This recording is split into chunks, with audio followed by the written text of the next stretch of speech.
వందే మాత్రం. నేను మీ journalist Navatha. Welcome to our political. భారతదేశంలోని పశ్చిమ బెంగాల్, అస్సాం రాష్ట్రాలలో ముస్లింలపై అఘాయిత్యాలు జరుగుతున్నాయనే ఆరోపణలకు ఎలాంటి ఆధారాలు లేవని బంగ్లాదేశ్ హోంమంత్రి సలాహుద్దీన్ అహ్మద్ స్పష్టం చేశారు. పాత సంఘటనను సోషల్ మీడియాలో వైరల్ చేసి ప్రస్తుత పరిస్థితిగా చూపించే ప్రయత్నం జరుగుతుంది. మా విదేశాంగ మంత్రిత్వ శాఖకు భారతదేశంలో ముస్లింలపై దాడుల గురించి ఎలాంటి అధికారిక నివేదికలు అందలేదని ఆయన తెలిపారు. ఈ ప్రకటనతో భారత్పై నిరాధారణ ఆరోపణలు చేస్తూ వస్తున్న బంగ్లాదేశ్లోని ముస్లిం తీవ్రవాద సంస్థలకు గట్టి ఎదురు దెబ్బ తగిలినట్లయింది.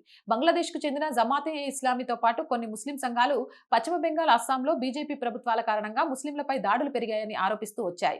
అంతేకాక భారత రాయబారిని పిలిపించి వివరణ కోరాలని ఢాకా ప్రభుత్వంపై ఒత్తిడి తీసుకొచ్చాయి. బంగ్లాదేశ్ ఖిలాఫత్ మజ్లిస్ వంటి సంస్థలు కూడా భారత్పై విష ప్రచారం చేస్తూ ప్రభుత్వ కఠిన వైఖరి అవలంబించాలని డిమాండ్ చేశాయి. అయితే హోంమంత్రి తాజా ప్రకటనతో ఈ ఆరోపణలు బలహీనపడ్డాయి.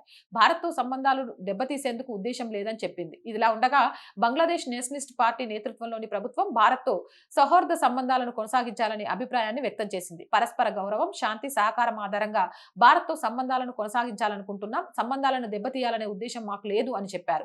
భారత్ బంగ్లాదేశ్ సరిహద్దుల్లో ముళ్లకంచె ఏర్పాటుకు సంబంధించి కూడా భారత్ నుంచి తమకు ఎలాంటి అధికారిక సమాచారం అందలేదని బంగ్లాదేశ్ ప్రభుత్వం పేర్కొంది. ఒకవేళ భారత్ సరిహద్దు భద్రతకు సంబంధించి చర్యలు తీసుకుంటే ఆ అంశాన్ని దౌత్య మార్గాల ద్వారా చర్చిస్తామని స్పష్టం చేసింది. జై హింద్, జై భారత్. అండ్ మోర్ వీడియోస్ కోసం our group of channels, our voice, our political, our Sanskriti 3 channels ని వెంటనే సబ్స్క్రైబ్ చేయండి. ప్రతి వీడియోని లైక్ చేయండి, షేర్ చేయండి అండ్ మీ అభిప్రాయం ఏదైనా కామెంట్ చేయండి. అలాగే ఆర్థికంగా ఆర్ వాయిస్ కి చేయుతగా నిలవండి.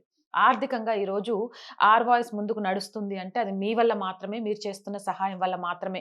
ఎప్పుడు అలాగే సహాయ సహకారాలు అందిస్తారని ఆశిస్తున్నా. సహాయం చేయాలి అంటే సబ్స్క్రిప్షన్ పక్కనే జాయిన్ అనే బటన్ ఉంది. 1 to 5 లెవెల్స్ ఉన్నాయి. ఏదో ఒక లెవెల్లో సపోర్ట్ చేయండి. లేదా స్క్రీన్ మీద గూగుల్ పే, ఫోన్ పేతో పాటు అకౌంట్ డీటెయిల్స్ ఉన్నాయి. మీకు తోచిన సహాయాన్ని అందించండి. వ్యాపార ప్రకటనల కోసం 8328500576 నెంబర్ని సంప్రదించండి. జై హింద్, జై భారత్.